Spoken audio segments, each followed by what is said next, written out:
Hey, what's going on, guys? Lord Zoot here, back with another video for y'all. And today I'm gonna be showing you a guide on how to install any Android app onto your Windows 11 computer.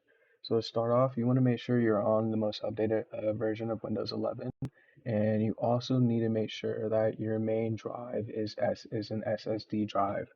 Um, yeah, you only need two things. You're gonna want to download these platform tools from this website here, and then you want to just download whatever Android apps you're going to install. Once you have both of those downloaded, you want to extract this to a folder. I have mine extracted to the Windows folder, and then you want to move your APK file over into the folder that you extracted your platform tools to. And now we're going to go into Microsoft Store, and we're going to look up Amazon App Store.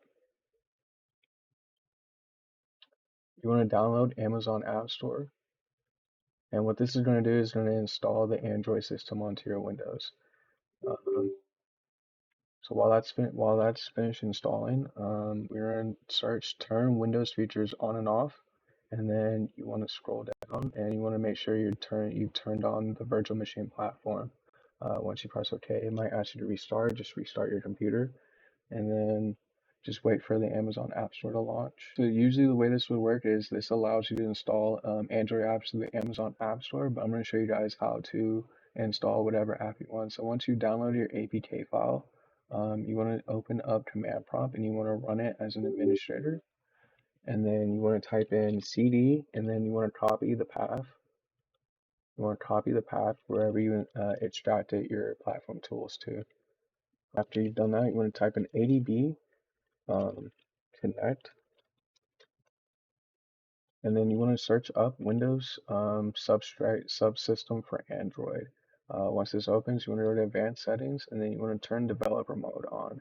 And whatever this IP address says for you guys, after the connect, you want to type in that IP address. It's going to pop up this you're going to allow, and then after that, you want to type in ADB install, and then whatever your APK file is called, you want to copy that in, and then you want to do APK file.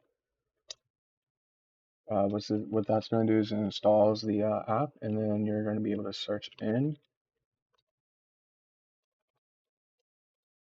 whatever that app is called, and as you can see, you can run it, and now you have a working Android app running on your computer.